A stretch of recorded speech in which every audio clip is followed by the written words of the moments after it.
going into this game, I thought it was going to be a good one. It started off a little slow, but you had Julius Randle and Quentin Grimes really getting after it in the first quarter to keep this game close. And even when Derrick Rose came in to act as that catalyst, because Jalen Brunson didn't have it going in the first quarter, you thought Derrick Rose and everyone was going to just continue to make this a close game. There was actually some sort of optimistic hope in my veins. I thought the Knicks were going to be able to pull this one out. Going into the second quarter, you still have the second unit, and Derrick Rose is still giving you that energy, but unfortunately, he would leave with a toe injury. It just feels like an old omen at this point, the third quarter of doom, and especially on this West Coast trip when they're facing good caliber teams, playoff caliber teams like the Golden State Warriors, even though they're going through a slump, and now the Phoenix Suns. And you see why the Phoenix Suns are good. Their defense is just on another level.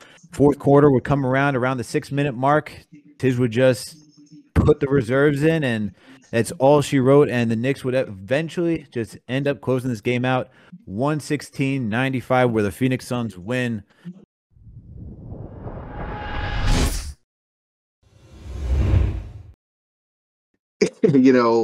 It's always the third quarter. It's always third quarter that gives us trouble. So it's just frustrating loss because it felt like after the first half that we're in this. Obviously, there's no CP3, no Cam Johnson for them. So okay, maybe we got this. And then you hear about Derrick Rose with the toe, and it's like, oh man, then it just fell apart. Wide open threes, the usual. It feels like the usual this year. Leaving guys wide open. Torian Craig's hitting threes. Campaign's looking like CP3. It was a mess in the second half, man. We just could not get a bucket. The offense just very stagnant, and it was a tough second half, man. Tough loss. And, you thought the Knicks could come in today. You thought we were going to get another break because the Knicks didn't have Nikola Jokic earlier this week when we played the Denver Nuggets. And then today, you don't have no Chris Paul. CP3 is out. But, hey, Devin Booker decided to show up, man. Devin Booker decided to hit. What did he end the game with? I think he had 5 threes today. Yeah, he hit 5 of 8 threes today. But the first half, they had him. They had him in check. Man. They had him in check. But hey, this is where when you talk about those upper echelon players, they just know how to figure it out, right?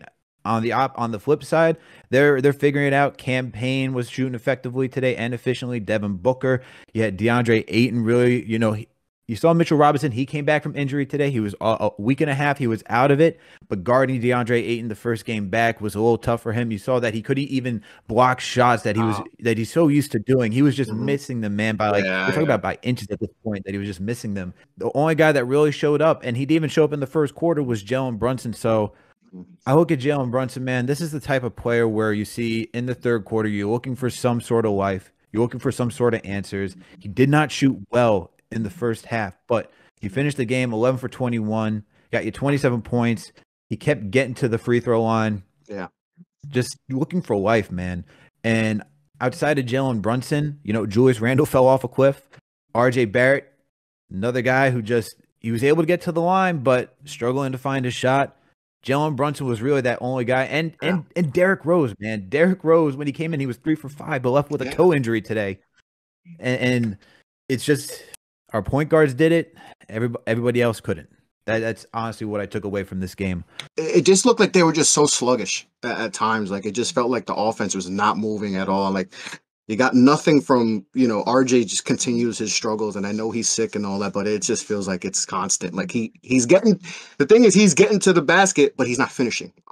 He just can't seem to finish and all that. And the shot is just a lot of good shots too, but he just couldn't find it. Could not go down, and it's been an issue, especially on this West Coast trip and all that. But once Rose got hurt, Rose was doing his thing. He was maybe get to the cup, hit a couple threes, but it's just once he was out, it was okay, who else is going to pick up the offense? Because Toppin didn't.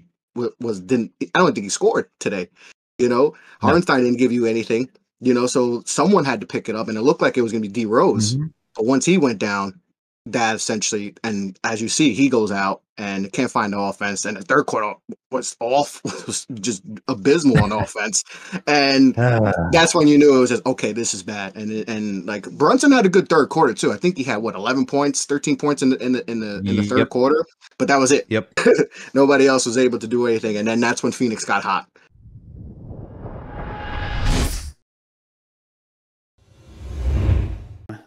Just one thing to say.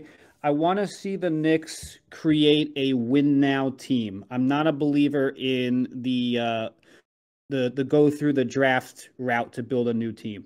And I say that for two reasons. Number one, we have a point guard, finally. I don't want to wait, 1 or 2 more decades to get another point guard after Jalen Brunson leaves. I think we have a point guard to create a winning team. Also, I think what we'll see in the offseason is a lot of teams look at what the Utah Jazz did in how they reached the ceiling and what they could obtain in the playoffs, and then decide to take a different route.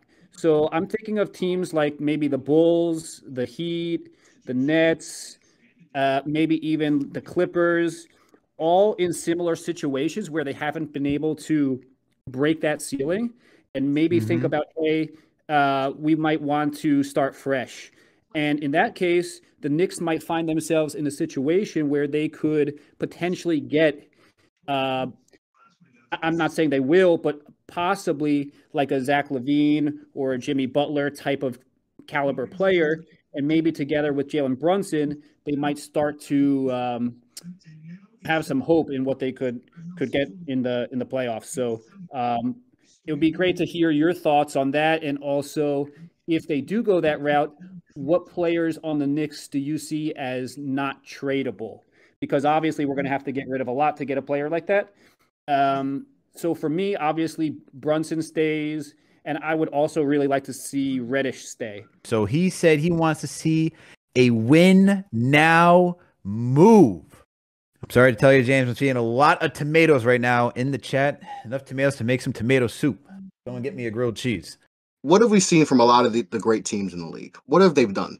Even the Warriors. What have they done? They've gone through the draft, right? And then when they establish, they're able to get the Kevin Durant or whatever. A lot of these teams, Denver and all these teams, like, I don't get why people want to just punt, on draft picks and all that. I never understood that. Like, we have to, and we've kind of done that. The Knicks have missed on a lot of picks and all. And I've told a lot of people, like, I think that's why we're here, where we have to get Julius Randles and try to see if Cam Reddish can pop and all that, and get Jalen Brunson's, because we have missed on so many picks, in previous, that have kind of cost us now. So I just don't believe in punting, because you have to build through that's how the great teams are built. They're built through the draft. Yeah, a lot of these teams, man, that win championships even for the past decade, build through the draft, man. That's what you're gonna have to do. What the front office has to do, they have to hire more good scouts that can look at certain players in the draft that you could develop over time. You drafted Kevin Knox, could have got Shai Gilgeous-Alexander. Could have got a lot more other players, but it's all about player development at the end of the day. And that's what we're not doing, because RJ has been doing the same thing over and over, which means taking to the basket and just not be able to finish bunnies. Somebody in that office has to literally tell them and say, look, you got to stop driving in all the time, even if you're not going. Find a way to make it easier for yourself. But he's not hitting anything at all. And people want to say, oh, he's sick. It's all about the sickness. No, he's been doing this for the past 4 years. Literally just haven't been hitting shots, and then Randle's not showing no effort on defense. This whole team just feels like one big pile of players that don't mesh offensively and defensively. Feel like they got to start trading certain players like Randle and just build. And maybe I don't know if they'll fire Tiz. I think Tiz has been dealt a little bit of a bad hand, but he's also a culprit of him not being able to make adjustments late game or early in the game to see who's flowing, feed the hot hand. So overall, the Knicks organization got a lot to figure out, because you can't stay mid all year. You can't chase free agents. You got to have a good foundation first to attract good free agents in order for your product to maintain its value throughout over time. The Memphis Grizzlies, they were trash for a while. They got John Moran.